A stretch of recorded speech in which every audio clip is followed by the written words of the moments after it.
Një emision ekskluziv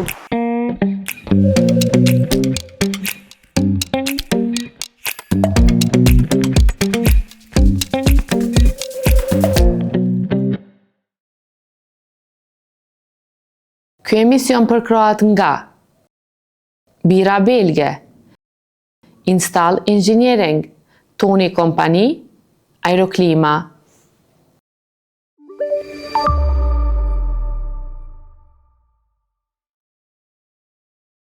Përshëndetje miq të Kosova Presit, jemi me emisionin Shtylla, duke uruar që ky vit në aspektin ekonomik të jetë më i mirë për secilin prej jush, e kështu edhe për vendin ton, ne po e nisim edhe një epizod ku do të trajtojmë tema të shumta. Derisa vitin e kaluar, ndër sfidat kryesore për qytetarë dhe biznese ishte energjia elektrike, ose më mirë thënë çmimi i saj, ne do të flasim pikërisht për këtë temë. A do të ketë rritje të çmimit të energjisë këtë vit? Një diskutim për shumë tema ekonomike, jo vetëm për vendin, por edhe në botë, do të flasim në studio me Emanuel Bajra, ekspert i ekonomisë. Storjet e suksesit do të vazhdojnë të jenë pjesë e këtij emisioni, për të paraqitur anën pozitive të këtij sektori. Për fillim, i ndjekim titujt kryesor. Çmimi i energjisë elektrike nuk do të rritet deri në fund të marsit, por nga 1 prilli nuk përjashtohet mundësia që të ketë rritje. Në studio do të flasim me Emanuel Bajra, ekspert i ekonomisë. Do të flasim për temat më të rëndësishme ekonomike e deri tek zhvillimet kryesore ekonomike në botë. Momentum, do të ndjekim historinë e kompanisë Sigal, nga fillimet e saj deri tek sukseset në fushën e sigurimeve.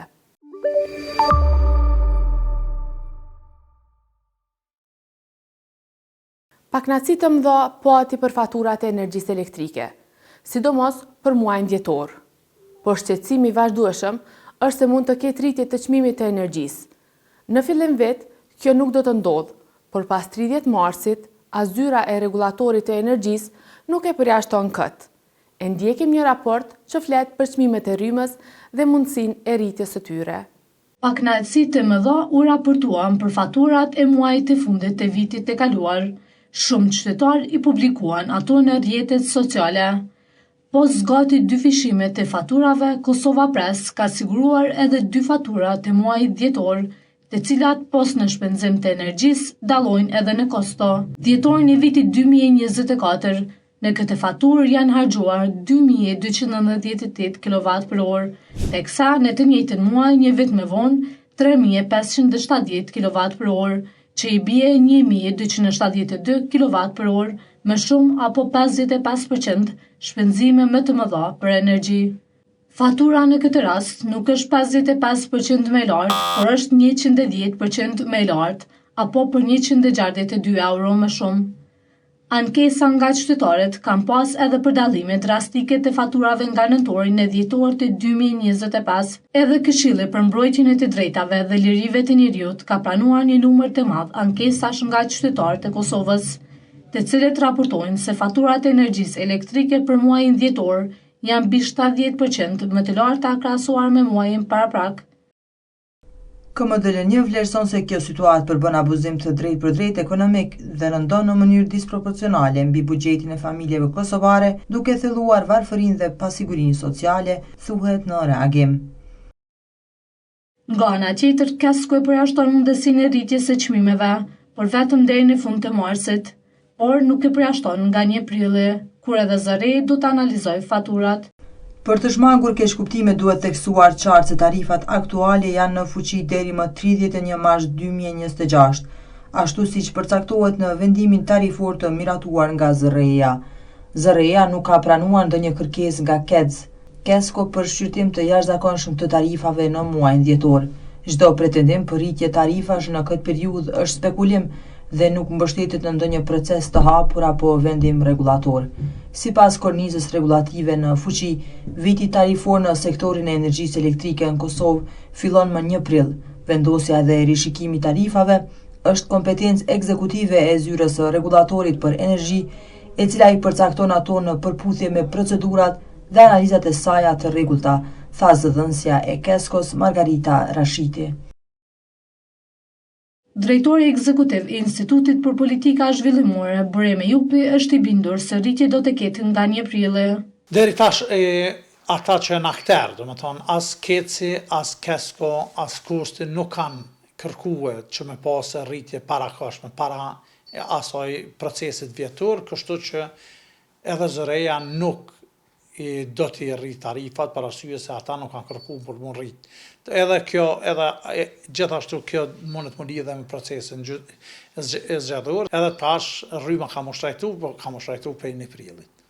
Ai beson që mos investimi në shtim të kapaciteteve energjetike, rritja konsumit, por edhe tregtimi i rrymës do jenë faktor që do të ndikojnë në rritje të çmimit nga prilli. Duke pasur parasysh konsumit që po rritet, për arsye se nuk ka një alternativë viteve të fundit për ngroje, dhe qytetarët të vetmin alternativë për ngroje janë duke pas energjinë elektrike, gjithashtu konsumi nga termocentralet ka rënë si vjetë për arsye të disa riparimeve dhe disa prisheve që kanë pas termocentralet të viteve të fundit po ballafaqohen gjithë me disa prishe, çmimi i importit në generale nuk është që u rrit krahasim me viteve të kaluara, janë ato paguar transportin e energjisë elektrike prap shumë lartë dhe krejtu kur ti mbledhemi, besoj që prap do të kemi një rritje të energjisë elektrike për vitin 2026. Rritja e çmimit të energjisë elektrike po ka ndikim të menjëhershëm të shportajt qytetarëve. Sigurisht që e rëndon fort shportën e buxhetit familjar, me siguri të i marë parasysh çfarë të ardhurash kemi, me siguri që e rëndon, po unë besoj që kishin mujt me gjetë një zgjedhje se sa e shohun, ma shtrajt nuk është rryma kërkon në rajon. Jo në rajon, po as në Evropë nuk është më shtrajt se këto. Me rëndu buxhetin, e rëndon absolutisht fort. Se sidomos dimri vjen një fakturë mesatare e rrymës për një familje mesatare në 400 euro nuk jetë. Atëherë gjithë dim sa kemi buxhetin familjar mujor. Po veç shpirtin ka me na marrë, se rëndime për çdo vit, për çdo 6 muaj, për çdo 1 vjet, na non stop jemi tu rrit, se jemi tu zbrit. Po kuptoj çka do me thonë kjo, kurse kushtet i kemi katastrofal. Është keq. Pastaj një keqe më e madhe është që kjo është çelësi i gjitha shtrejtimeve tjera pastaj. Por sa po ndodh të një shtrejtim shumë i vogël, pastaj gjitha çmimet po lëvizin në për lokale, në për gjithkund. Pastaj s'po ka kontroll fare në çmime. E kjo është edhe më tragjike është se sa korrenti elektrik. Se korrenti është diçka shumë e nevojshme që na shumë e përdorim. Luan Hasanaj nga grupi Asnjë Cent më shumë thotë se shqyrtimi i organizimit të protestave është i pashmangshëm në rast të shtrëngimit të faturave të energjisë elektrike. I vetmi mekanizëm që ne si shoqëri civile, si qytetar aktiv mund ta bëjmë janë ngritja e zërit për t'i kundërshtuar këto vendime të dëmshme.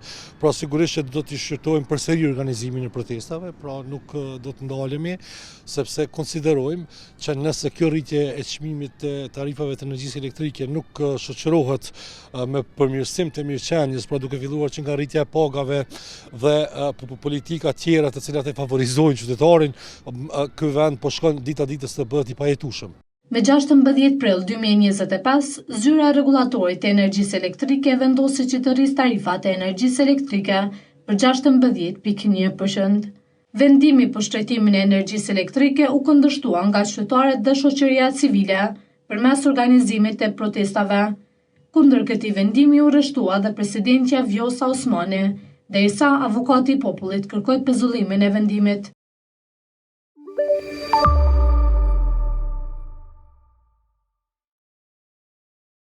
Kthehemi në studio me kryesuesin e bordit të Trustit, zotri Emanuel Bajra. Përshëndetje zotri Bajra, mirë se erdhët. Është kënaqësi, faleminderit për ftesën.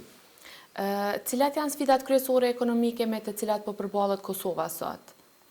Po, është me të vërtet kjo si pyetje është tematikë e rëndësishme që duhet mu trajtu dhe e kemi trajtu shpesh në pozicione ndryshme, ose si zyrtar publik, si kryesues i bordit Trustit, natyrisht nuk flas në emër të bordit sot, i përfaqësoj vetëm mendimet e mia, por edhe nëse je politikan ose nëse je ndërmarrëse, domethënë të gjithë si shoqëri kemi të njëjtin preokupim. cilat janë sfidat. Sfidat janë të numërta, mund të fillojmë me rrezikun për inflacionit, temë që ju e trajtoni në programin tuaj në mënyrë konsistente dhe ju përgëzoj për këtë punë që bëni, për shkak se me të vërtet kemi nevojë për një vendisim në lidhje me rreziqet që ka inflacioni në çdo vend, jo vetëm në Kosovë. Natyrisht tematika tjetër është për shembull nevoja për me pas më tepër investime të huaja. Nevoja për një sistem bankar i cili funksionon në të mirë të konsumatorit të Kosovës. Sfidat politike dhe geopolitike që janë pjesë të rëndësishme edhe të komponentes ekonomike. Qysh me gjetë atë farë, sepse Elies është një tematik, domethënë që i preokupon shkencëtar ndryshëm, politikanë të rangut botëror, njerëz të FMN-s, njerëz të Bankës Botërore, njerëz të bankave të mëdha, qysh me e afru konsumatorin të, si të themi, të një sens i realitetit, si çka është të ndodhë me nivelin e varfërisë për shembull, me nivelin e pabarazisë. Janë shumë komponente që ashtu, po për me thjeshtësu në besoj që sfidat tona nuk janë të ndryshme nga sfidat që përjeton shumë prej vendeve të rajonit. Kemi aspirat me u bashkangjitë Unionit Evropian në të ardhmen. Duhet i përmbushim disa standarde, disa kushte, megjithëse Kosova është bukur e avancuar në këtë drejtim. Jemi me fat që kemi euron si valutë tonë kombëtare. Ndoshta ka avantazhe, po ka edhe dizavantazhe euro që t'i jep. Sfida tjetër është qysh me përmirësu infrastrukturën, jo vetëm infrastrukturën rrugore, por infrastrukturën ekonomike në përgjithësi. Por unë besoj se sfida më e madhe dhe më e rrezikshme për Kosovën është qysh me përputh këtë masën e madhe të papunësisë që kemi me një gjenerat e re që po rritet e pa interesuar për punë. Për shkak se janë gati me mira, nuk i kam tamam shifrat e fundit, po me mira vende punës që janë në kërkopunës, në portalet ndryshme në online. Jemi të përjetu, jo vetëm si Kosovë, po edhe në Perëndim e shohim në Britani të Madhe, në Amerikë, ku një masë e madhe demografisë të rive, po refuzojnë të kyçen në sistemin e punësimit. Kjo është sfidë shumë e madhe edhe rrezikshme. Pra modeli i Kosovës ekonomik është i qëndrueshëm edhe afatgjatë? Nëse kemi fjalën për model, atëherë çfarë modeli kemi? Kemi modelin një si çdo vend evropian. Jemi vend, unë akoma e quaj vend që po transformohet, jo në tranzicion, sepse duhet me dalë për asaj mendësisë që jemi të tranzicion. Nuk jemi në tranzicion. Kemi një masë të madhe të çarkullimit të mirë, të konsiderueshëm të bizneseve, miliarda. Kemi fondin pensionat Kosovës që po arrin gati 4 miliardë. Për shembull, kemi një sistem bankar të shpërndarë, të diversifikuar. Kemi modeli ekonomik i joni, domethënë është model kapitalist zhvillimor, po është i qëndrueshëm për afatgjatë.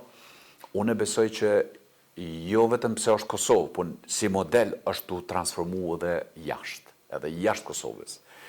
Kapitalizmi është të marrë formën tjetër në mënyrës banjes ekonomi.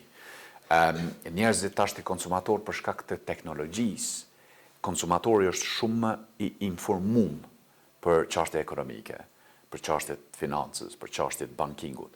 Tash duhet me dallu me bë dallimin mes të qenurit të informuar edhe të qenurit i dishëm ose të qenurit i aftë ose e aftë të marrësh vendime financiare për shembull. Kjo është sfidë shumë e madhe. Unë nuk mund me pas model të suksesshëm ekonomik, kudo në botë, jo vetëm në Kosovë, pa e pas një konsumator të kyçur në sistemin financiar. Një konsumator që kur del me ble diçka e kupton se çfarë produkti po blen, sa kushton, edhe a e përballon atë produkt. Edhe një konsumator që i din të drejtat e veta në kuptimin që, në Kosovë disa gjëra nuk po funksionojnë, po çish po funksionojnë në vende tjera. Jo vetëm me marrë Kosovën si shablon ose si model i kritikës ose vetë kritikës.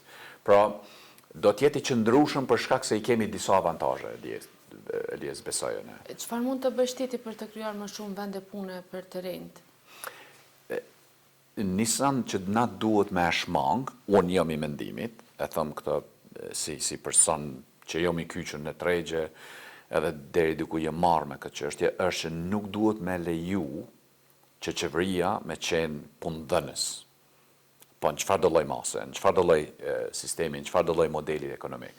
Për shkak se ata kthehemi tek ti je shumë e re, po unë kum jetu një pjesë të Jugosllavisë, të Jugosllavisë, sistemit vjetër socialist, ku punëdhënësi më i madh kanë qenë ndërmarrje të mëdha që kanë qenë shtetënore.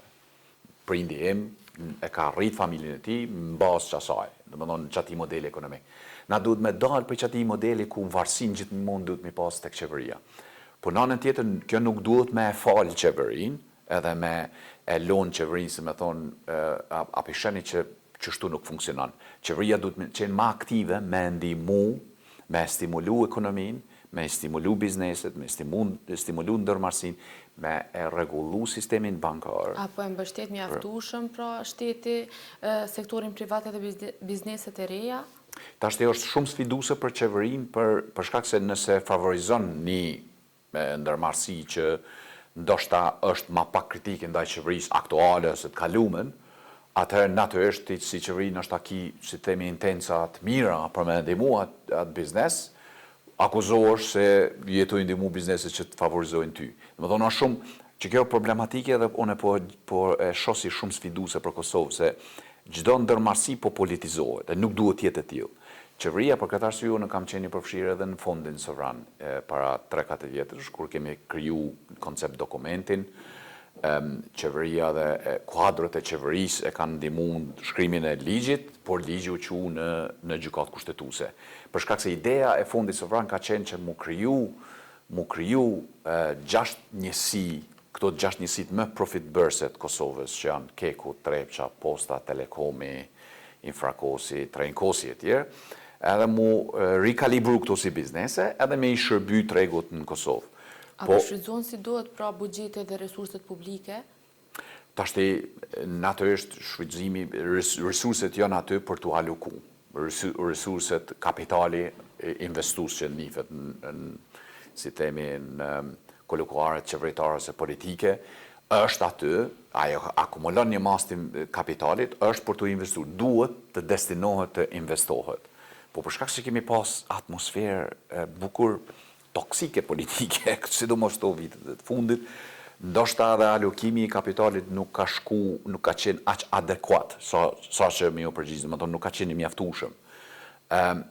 Përderisa, në fakt, në mënyrë paradoksale, biznesi ose ndërmarrësia është marrë me ndërmarrësi jashtë mbështetjes qeveritare, që është për të brohëritur, për shkak se fundit, e thash edhe më herët, nuk duhet na me kriju një model ekonomik ku gjithçka është mbarur nga qeveria, për shkak se kjo është e rrezikshme.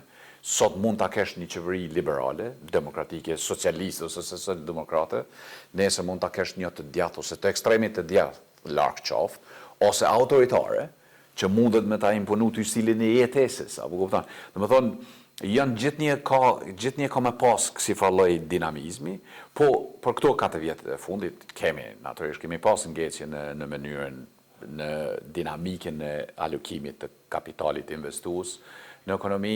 Infrastruktura, për shembull, unë jam shumë kritik, unë gati çdo ditë udhtoj Gjakov-Prishtinë, e shoh rrugën, për shembull, një rrugë nuk është me një kilometrazh të madh, mos më rregullu, apo kupton, është pakës vjemuni keq, se një investitor potencial me armet, me tipa disa rrugë të Kosovës, me të vërtet vjen për gjëna, edhe kjo nuk është dash mua anashkalu këto 4 vjetë fundit.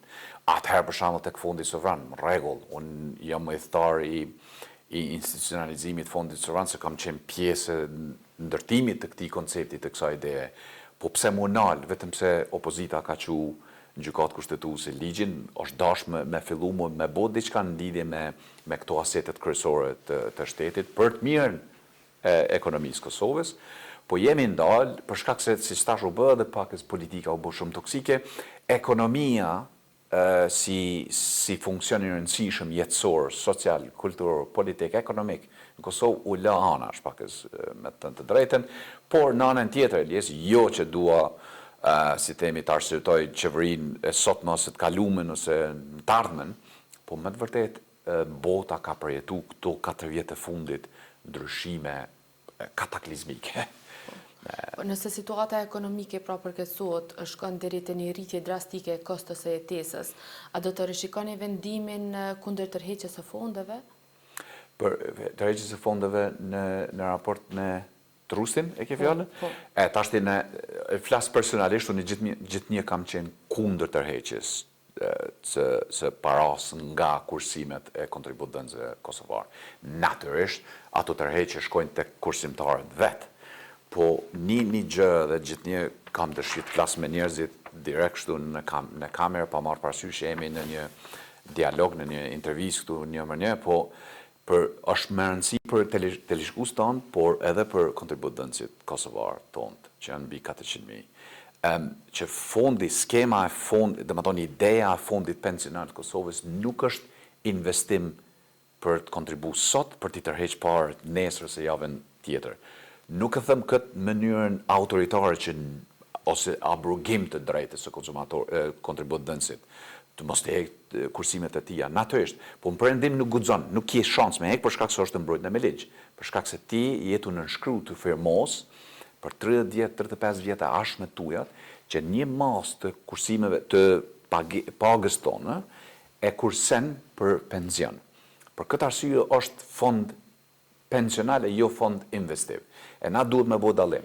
Kur vinë disa politikanë që flasin, jo duhet me tërheq se skemi ka është rritë varfëria, është rritë kosto e jetesës, po nuk duhet më përdor trusti ose parat e kontributënësve kosovar që janë mbledhur për 20 e sa vite me munde djerës, është një institucion që ka themelu Kosova në bashkëpunim me partneritet me SBA-t, tashti me përdor trustin si entitet fiskal, dhe më thonë si themi dorë zgjatër e qeverisë për me adresu problemet fiskale që ka Kosova. Është gabim, konceptualisht, politikisht, materialisht, tashti materialisht, pse thëmë materialisht, nëse larkë qoftë, si që kemi bë me 3 vite më herët që kemi tërheq 1% të parasë të trustit, na duhet penalizohemi si trust, penalizohemi prej asset managerve, penalizohemi prej tregut. Nëse rritin sot e kemi multimilion që kemi pas mundësi, nëse nuk i kishim tërheq ato, për me pas edhe më shumë rritje.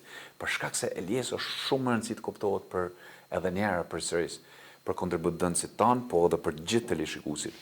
Fondi pensional i Kosovës është për afatgjatësi, nuk është sot për nesër.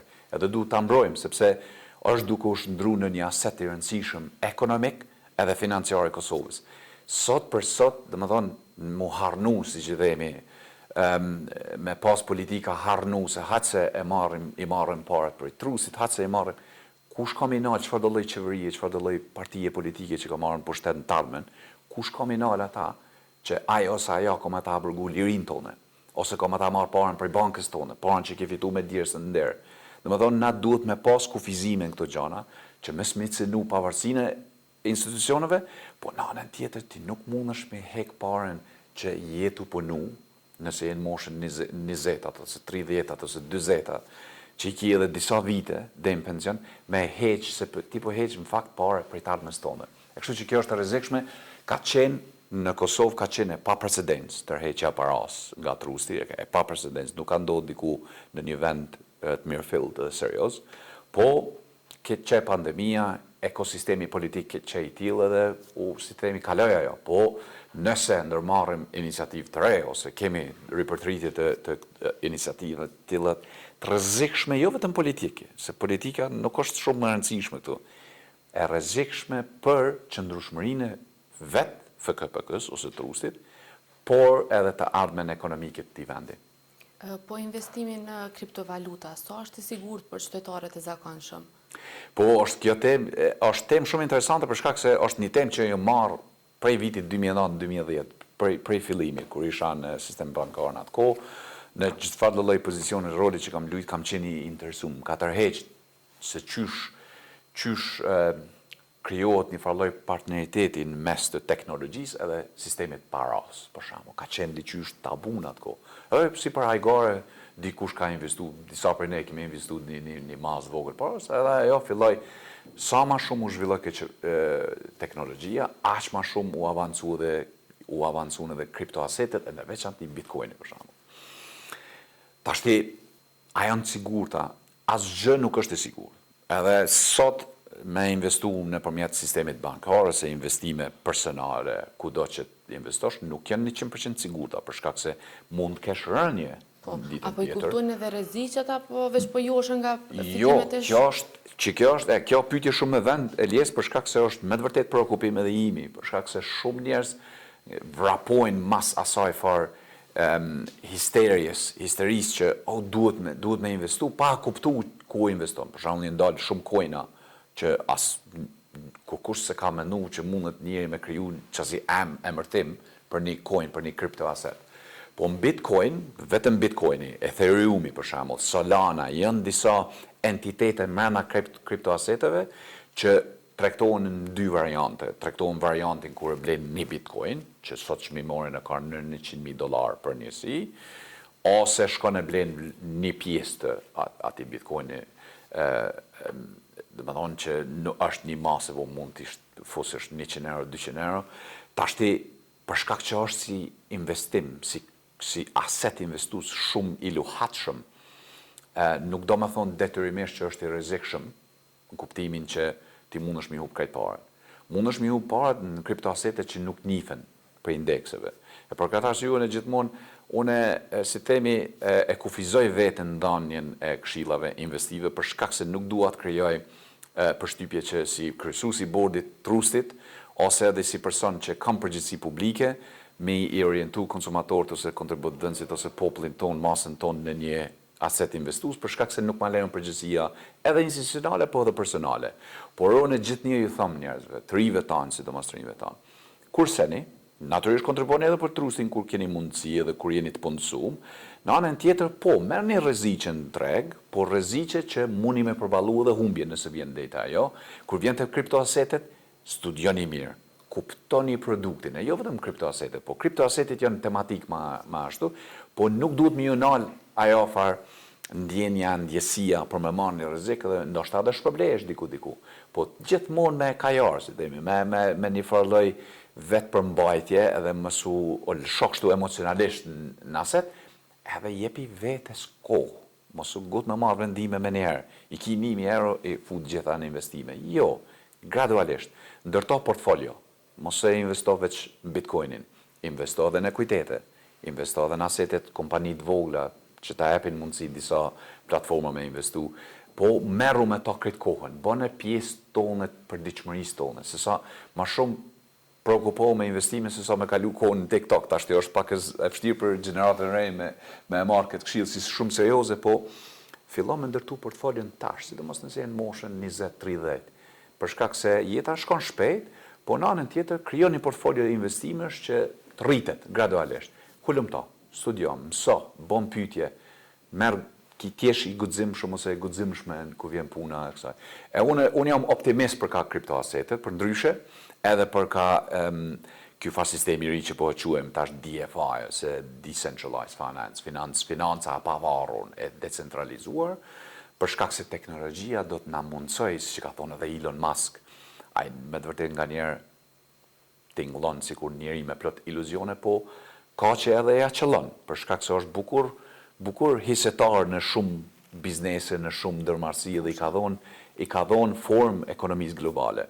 Edhe ai thotë domethënë që me zhvillimin teknologjik, edhe me zhvillimin e sidomos teknologjik në financë, ne jemi të shku drejt një bote ku në të ardhmen nuk ki nevojë totalisht më varë me pas varësit madhe financiare, për shkak se teknologjia ka më funksionu në avantazh tëndin si konsumator. Domethënë ka më pas reduktim matë pavarësisë, reduktim të varfërisë, po problema është, sfida është se nëse njerëzit ta zojmë, se për shembull flitet për UBI që njihet Universal Basic Income ose të ardhura të përgjithshme universale, është një ide që është konceptuar në Angli dhe Suedi, ka marrë një farë lloj testimi kanë bërë ku njerëzit e papunë i kanë pagu për disa vite rrogë kështu, për shkak se vendi i tyre punë është rreziku për automatizimit, për robotikës ose teknologjisë, edhe kanë testu, kanë konkludu që ndoshta ky sistem ku vendet e punës kanë më qenë më të vogla për shkak se teknologjia ka më marrë krejt, edhe njerëzit miliarda njerëz kanë gjasa që mëna 20 viteve kanë me pa punë, që ka me bo me këta njerëz? Nëse i kemi njerëzit pa punë, kemi me pas trazira sociale, politike, ekonomike, luft në atje. Shkru që qa me bo, hajde ta fillojmë një proces të UBI, se një farë të ardhurat të garantume për çdo qytetar në botë. Për shembull, varësisht prej vendeve, Britania madhe mesatarja është 2100-2200 funda. Në Gjermani është aty për aty diku. Domethënë, ideja është se dikush e ka akuzuar ato po mundohesh mi korruptu njerëzit, është si ide shumë stimulative, është tërheqëse, po duket që jemi të shku në atë drejtim. Me kriptoasete, me DeFi, me zhvillimet në AI, në inteligjencë artificiale, shiko për shembull stokun sot indeksin amerikan, S&P 500, indeks që unë merr na për ditë me të, që trusi merret për ditë me të, për shkak se kemi edhe investime aty. Është 68% i përbëm prej kompanive më të fuqishme teknologjike. Vetëm deri para 10 vjetëve, Elias, kompanitë më të fuqishme në S&P 500 kanë qenë bankat ose ato industriale amerikane. Sot ato janë përfundit vjetëshës. Top 10 i ki Meten, i ki Alphabetin, i ki Google, i ki Nvidia. Pra, jom optimist si përka DeFi, si përka zhvillimit teknologjike, si përka adresimi i çështjeve të jetesës, të standardit të jetesës, të kostës së jetesës, të inflacionit për shembull, po një aspekt tjetër që i rrezikon gjitha këto natyrisht është një botë e trazuar prej gjeopolitikës, një botë ku po shkojmë drejt 3 entiteteve më të fuqishme, SBA, Rusi edhe Kinë, që do ta shtyp, si themi, Evropën për si sandwich. Kjo është rrezik edhe për ne, për shkak se na duhet jemi optimist për Evropën, po nëse gjërat nuk funksionojnë në Evropë, atë nuk do funksionojnë as për ne, mendoj unë. Po ari në tregjet ndërkombëtare si qëndron? Momentalisht, sidomos të 3 javë të fundit, ka marrë bukur një hyz të madh rritje. Janë shumë faktorë pse. Tashti është faktori geopolitik edhe politik, që ka të bëj Amerikë-Kinë, që shpjegoj pak më vonë, po kjo çka është më konkretja dhe pse është ndodhur kjo rritje marramense, se në shkurtin e vitit 2024, ari ka qenë në vlerën për 1.3, 1.4, 1.300 ose 1.400 dollar për 28-30 gram, sa për bjendë, më thonë një masë shumë e vogël për atë sasit madhe të paras. Me ardhin e presidentit Trump në pushtet, gjithë pritëm, në fakt, rënjën e dollarit, për shkak se presidenti Trump i dha premtim popullit amerikan edhe njerëzve në botë që Amerika do të jetë krejt Amerikë tjetër edhe ne do të imponojmë tarifa. Imponimi i tarifave e ka zhvlerësu vlerën e dollarit. Çdo investitor investon në aseten duke përdorur dollarin. Por kur filloi me ra vlera e dollarit, tash investitorët thanë, "Okej, ka dale. Unë tash s'kam llogari shumë me ble dollarin ose me shit dollarin, se me ble me shit dollarin. Kështu që çka bëj? Ma mirë po blej pak as ari, edhe po maj si për çfarë do lloj rezervë, për çfarë do lloj rasti si rezervë. Natyrisht u marr këtu parasysh edhe luftën Ukrainë-Rusi, njerëzit u mendu, nëse zhvlerësohet dollari, çfarë valute tjetër globale mundet me zëvendësu? Jeni kinez nuk ka shans, se jeni pa marrë parasysh që Kina është ekonomia e dytë më e madhe në botë, jeni është veç 4% e këtë tregut global. Euro ka shumë probleme të brendshme euro, nuk mundet me zëvendësu dollarin. Rubla ruse, harrojeni atë puna, ata e kanë problemet më. Çfarë valute tjetër? Mos ta përdorim valutën letër, paron, hajde të blem ari. Në anën tjetër, Kina shkon edhe i monopolizon 2 minerat më të mëdha, Angolë dhe Ghana në Afrikë, që prodhojnë që ekstraktohet masa më e madhe arit në botë, e monopolizon tregun edhe infrastrukturën duke i mbush rezervat e veta në Kinë, për shkak se Kina pret, autoritetet kineze presin kolapsimin ose kolapsin e dollarit, edhe ardhin e arit gradualisht, po në anën tjetër Kina mendon se do me përfitu në rezervat veta, edhe kjo ka rrit sentimentin në bergj të mineraleve. Tregtarët nuk nisën për sentimentit politik, për shembull, Elias, nisën për sentimentit ekonomik, puro ekonomik. Tregtarët e bergjës në Londër, në Wall Street edhe në Zvicër që e tregtojnë arin, atyne nuk ju intereson me qenë nështë edhe baba e tëne, printet tëne me qenë fort në pozita politike të rëndësishme, atyne nuk ju intereson se çfarë sentimenti politik kanë prindrit, për shkak se ata shohin margjinën profiti për ta edhe për kompani që përfaqësojnë. Kështu që kur shkojnë ata në bergj, kur e shohin që dollari po zhvlerësohet, kur e shohin katrahurën gjeopolitike me Ukrainë, Rusi, luftën, kur e shohin që Evropa po fragmentarizohet, kur e shohin që Donald Trumpi si presidenti SBA-ve është duke imponu tarifa, çdo investitor, çdo tregtar, gjëja parë që e bën është me marrë masa me mbrojt investimet e tyre. Mënyra më e mirë me mbrojt investimet tuaja kur ka sifar katrahure, investon are. Në rregull, zotri Bajra, faleminderit shumë për kohën dhe faleminderit që ishit pjesë e shtyllës. Për mua është kënaqësi, faleminderit për ftesën, kjo është hera e parë, por shpresoj që do vazhdojmë bashkëpunimin në javët, në muajt e vitit në vazhdim. Faleminderit, është kënaqësi për mua. Pas intervistës, ne do të ndjekim rubrikën Momentum. Kësaj radhe i dedikohet liderit në fushën e sigurimeve, jo vetëm në Kosovë, por edhe në Shqipëri. Storia e përgatitur nga kolegja Erlinda Krasniqi flet për kompaninë Sigal. E ndjekim.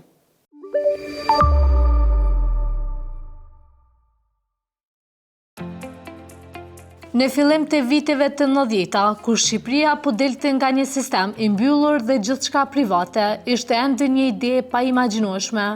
Avni Ponari nisi një rrugtim që do të çonte drejt ndërtimit të një prej historive më të qëndrueshme të suksesit në rajon. Nuk kishte banka, nuk kishte kapital privat, nuk kishte industri sigurimesh, kishte vetëm guxim, këmbgulje dhe besim se e pamundura mund të ndërtohej. Lidhja e tij me sigurimet lindi larg zyrave dhe tregjeve financiare në det, duke dëgjuar në radio thirrjet e anijeve që ktheheshin drejt portit të Durrësit.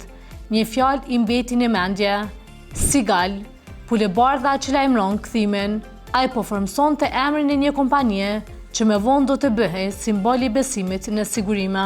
Fillimet nuk ishin të lehta, ditët kalonin në rrugë, nga Tirana në Shkodër, nga Korça në Sarand, për të ndërtuar një rrjet besimi, derë me derë, qytet me qytet.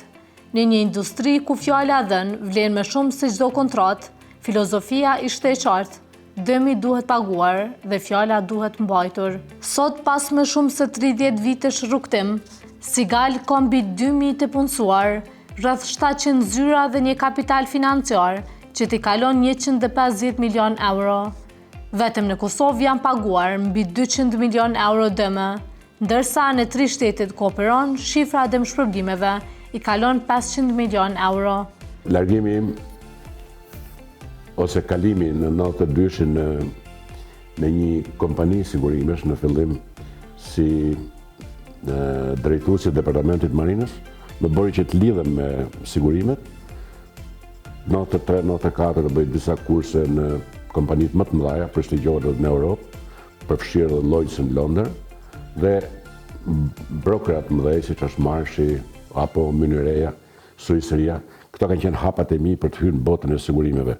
Kështu që përfundimisht me ligjin e miratimin e ligjit në vitin 1996, unë isha brenda tregut të sigurimeve, vendosa, kur nuk kishte kompani private, vendosa që të provoja të merja një licencë dhe të isha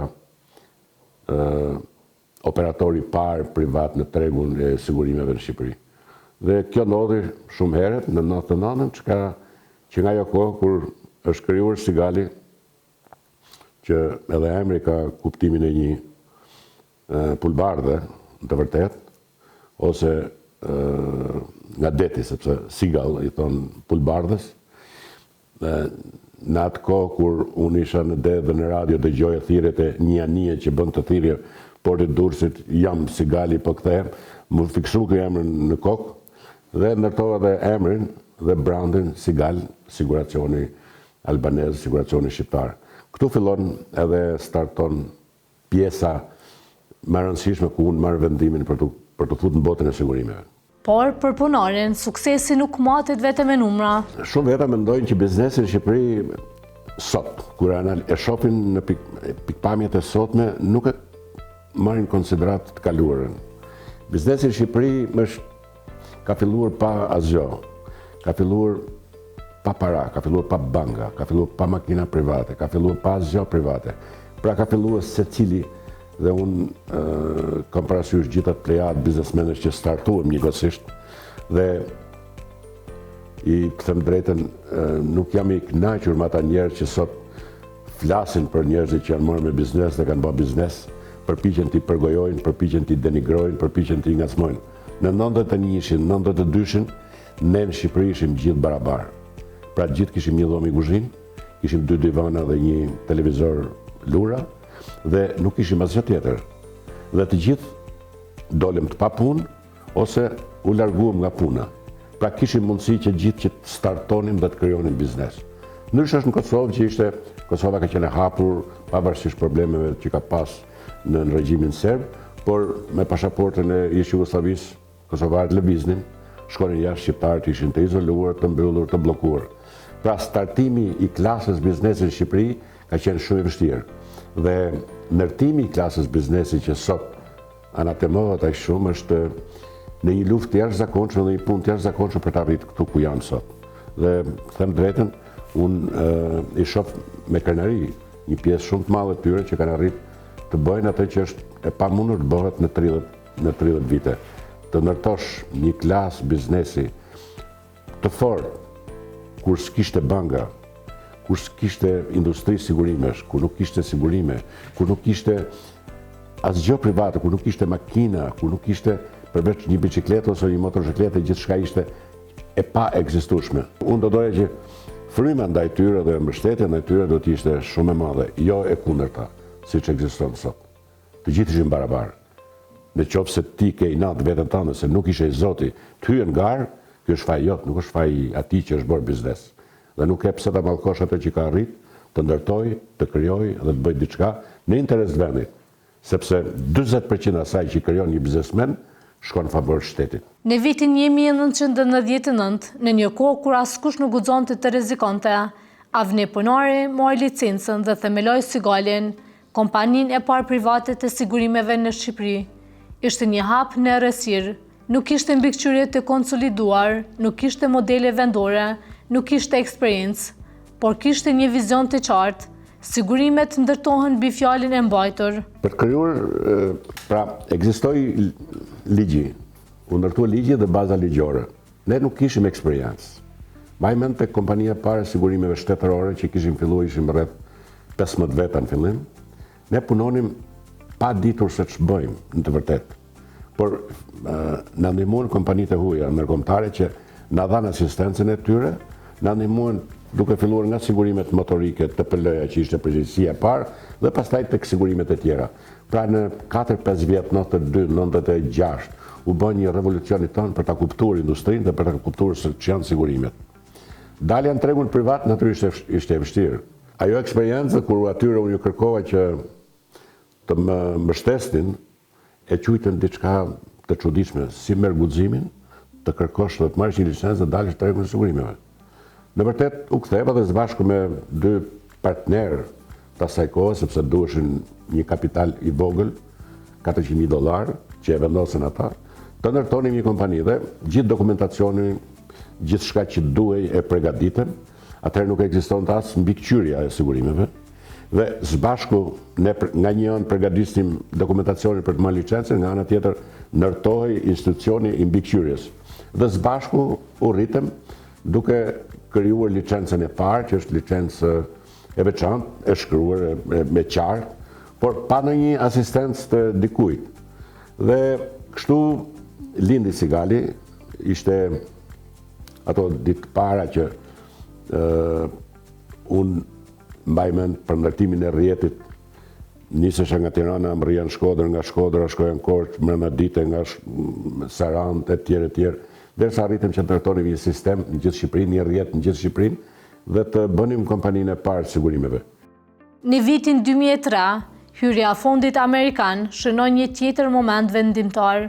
Sigali u bë jo vetëm kompani lider në Shqipëri, por edhe një nga aktorët kryesorë në Kosovë dhe Maqedoni. Sot, pas më shumë se 30 vitesh, Sigal ka mbi 2.000 të punësuar, 700 zyra dhe ka paguar me shumë se 500 milion euro dëmë në 3 shtete. Përgatita gjej terrenin,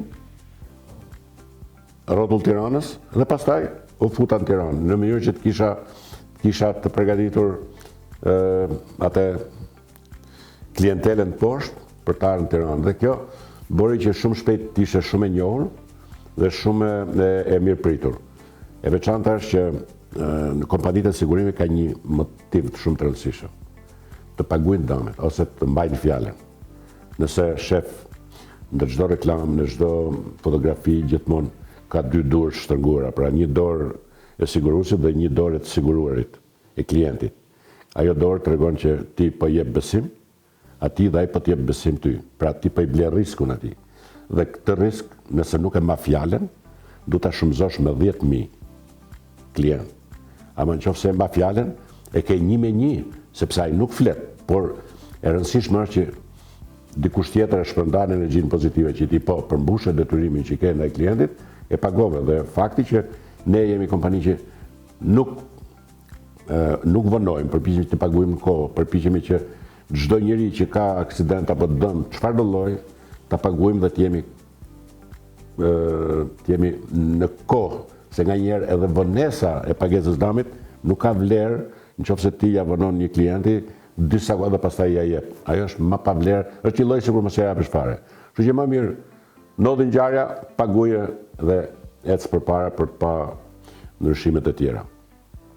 Ajo që thosha pra në fillimet e para ishte që së bashku me kolegët e krijuam atë kapital të vogël dhe në vitin 2003 në Sigali ishte investitori i parë që hyri. Në Sigali ishte Fondi Amerikan, Departamenti i Shteteve të Bashkuara të Amerikës pati krijuar një fond për Europën Lindore, për financimin e ndërmarrjeve private të Europës Lindore. Ky fond ishte prezent edhe në Shqipëri, është krijuar nga presidenti Clinton dhe ata u futën në Sigal dhe ky ishte një hap i parë në futjen e kapitalit huaj. Kjo bëri që rritja e emrit dhe hyrja e Fondit Amerikan dhe hyrja në Kosovë ka qenë në një ditë, në 2003, 23 nëntor më duket, dhe 23 tetor, dhe në një ditë licenca e Kosovës dhe një ditë hyrja e Fondit Amerikan. Që këtu pastaj ndryshimet ndodhen rrënjësore dhe rritja vazhdoi që të ndodhte. Ne vazhdonim të kryenim, të qëndronim në krye të tregut, edhe pse ishin 3 kompani, pastaj sepse u morën licenca të tjera, pastaj ishin 6, pastaj u bën 9 dhe përsëri ne mbajtëm 30% tregut. Sot Sigali në Shqipëri, Kosovë dhe në Maqedoni ka mbi 2000 veta, mbi 700 zyra që punojnë dhe natyrisht është një kompani e konsoliduar. Në Kosovë ka mbi 300 sa, që natyrisht vetëm ti përgatises ose ti krijosh këtë lloj fryme është pak e vështirë. Por duhet të thënë që sigurimet janë shumë të rëndësishme në ekonominë e një vendi. Ose është konsiderohet si shtylla e tretë e ndërtimit të një ekonomie në një vend. Çdo hap ishte një sfidë, çdo klient i fituar një fitore vogël mbi pasigurinë dhe frikën, por besimi që ai ndërtoi mes kompanisë dhe njerëzve bëri që Sigali të rritej shpejt dhe të vendoste standarde të reja të integritetit dhe besueshmërisë. Punori shpjegon se nëse një shtetër ka pasuritë e siguruara, ai mund të kërkojë direkt kompenzim nga kompania e sigurimeve, ndërsa mungesa e sigurimit e detyron të shkojë tek institucionet shtetërore ose tek familjarët për ndihmë. Ai paralajmëron se mungesa një baze ligjore të konsoliduar ka krijuar një treg për avokat që përfitojnë nga situata, ndërkohë që 95% e kërkesave për pagesa paguhen drejt për drejt nga kompanitë e sigurimeve dhe vetëm 5% shkojnë në gjykata. Vendet lindore ose vendet e linës përfshirë dhe Shqipërinë, edhe Kosova, edhe Maqedonia, edhe Bullgaria, edhe Rumania, vim nga një sistem diktatorial. Sistemet diktatoriale krijojnë frymë tek qytetarët që shteti është kujdestar. Shteti bën gjithçka. Kalimi nga përgjegjësia shtetërore tek përgjegjësia individuale që këtë e bën ekonomia e tregut, krijon një tranzicion. Dhe ky tranzicion është i shkurtër ose i gjatë. Nuk është më shteti ai që merr përsipër djegjen e shtëpisë tate apo shëndetin tënë përveç skemave shtetërore. Këto janë përgjegjësi në ekonominë e tregut janë individuale. Nëse dikush një banor i Prishtinës ka i shtëpi të siguruar, ka gjithçka të siguruar, atëherë nëse diçka e ndodh ai do shkojë te kompania e sigurimeve dhe do i thotë kam këtë kontratën e sigurimit dhe më jep lekët. Nuk kërkon gjë tjetër. Ndërkohë, nëse të gjitha këto kanë ndodhur dhe ai nuk ka asnjë lloj sigurimi, atëherë do shkojë tek zyra e kryetarit të bashkisë dhe do t'i lutet atij. Më ndihmo se kam një hall tek doktori, më ndihmo se kam një hall më zhdjeg shtëpia ose do kërkoj familjarëve. Pra, kur baza ligjore, sepse mungon edhe baza ligjore në këtë vend, të jetë në nivelet e duhura, është një grupim i madh avokatësh që rrotullohen rreth interesave të qytetarëve që kanë problematika me aksidentet, që disa u ablejnë aksidentin dhe pastaj thotë çketi si ja marrun kompaninë e sigurimeve, kur në fakt ti mund t'i marrësh drejt për drejt te kompania e sigurimeve, nuk e shmang dhe avokatin, por ata janë në lojën e tyre, bëjnë biznesin e tyre dhe kërkojnë që ta mbajnë këtë me çfarë, me gogolin kompanitë nuk paguajnë dhe kompanitë ja u marrim ne. Kur në fakt çdo njeri që shkon në kompani, sepse 95% e gjithë kërkesave për pagesa dëmshpërblimesh paguhen drejt për drejt në kompani. Janë vetëm 5% që mund të shkojnë në gjykata dhe këto duhet të paguheshin në kompani në rast se nuk i kapin avokatët. Pra, vetëm 5% është ai që krijon këtë fjalë që nuk paguhet. Këtë vit ne kemi paguar 2 apo 3 raste fabrika të djegura, një hotel në Brezovic, një fabrik në Prizren dhe një tjetër, para 2 vjeç paguam një supermarket madh që ishte rreth 4 milion në Ferizaj. Kemi paguar gjatë këtyre viteve kemi paguar mbi 200 milion euro dëme në Kosovë. Pra, asnjëri nuk flet për këto dëme të paguara, por thot për një rast spontan apo sporadik që kompanitë nuk paguajnë. Sot pas më shumë se 30 vitesh, Sigal ka mbi 2000 të punësuar, 700 zyre dhe ka paguar me shumë se 500 milion euro dëme. Sigali tash është 30 vjet, një kompani që ka mbi 150 milion euro kapital, që ka një turnover shumë të madh, që ka një fuqi financiare të jashtëzakonshme dhe që ka një mbështetje financiare. Pra, sot Sigali është një kompani që natyrisht si në Kosovë, Shqipëri dhe në Maqedoni duhet të jetë në fokusin edhe të shtetit, edhe të shteteve përkatëse, sepse ato duhet të jenë se në fundit 2000 veta të punësuar, taksa, tatime, dëme të paguara. Ne kemi paguar të gjithë në 3 shtetet mbi 500 milion euro dëme për gjithë këto vite dhe kemi një emër dhe ndoshta nga emrat më të mirë të sigurimeve në rajon, kemi një background që është jashtëzakonshëm. Nga deti deri në zyret e kompanisë më të mëdha të sigurimeve në rajon, Avni Punari ndërtoi jo vetëm një biznes, por një trashëgimi të besimit dhe integritetit, një shembull se guximi dhe këmbgulja mund të bëjnë të pamundurën të ndodhë.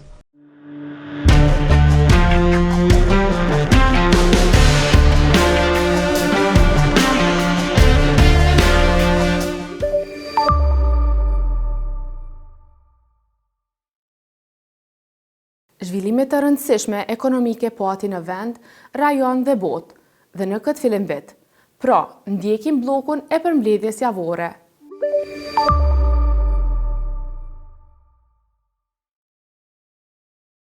Kompania rajonale Ujësjellësit Prishtina ka publikuar me 5 janar tarifat e reja me rritje që hynë në fuqi nga ky muaj. Vendimi për tarifat e reja është marrë me 31 dhjetor 2025 dhe vlen deri me 2028. Sipas tarifave të reja, uji për konsumatorët shtëpiak është 0.63 euro për metër kub, nga 0.45 euro sa ishte vitin e kaluar. Edhe tarifat e tjera janë shtrejtuar.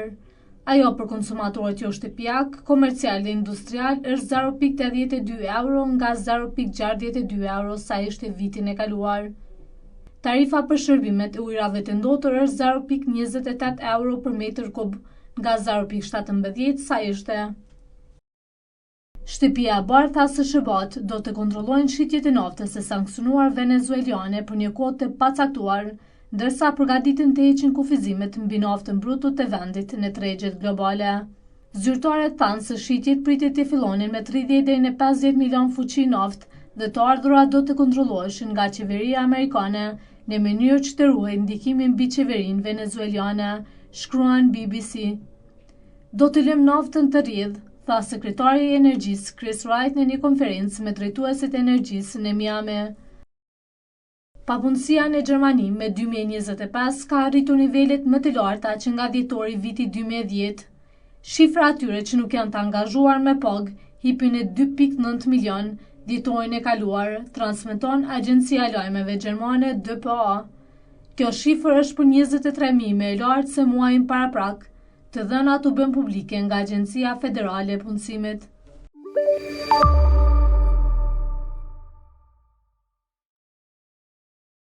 Shikues të nderuar, shtylla nuk do të ndalët, do të vazhdoj të jetë segment i rëndësishëm i ekonomisë, përkatësisht i trajtimit të problemeve, sfidave, por edhe sukseseve të këtij sektori. Ne ritakohemi javën tjetër, por ju vazhdoni të informoni në www.kosovapress.com. Natën e mirë! Një emision ekskluziv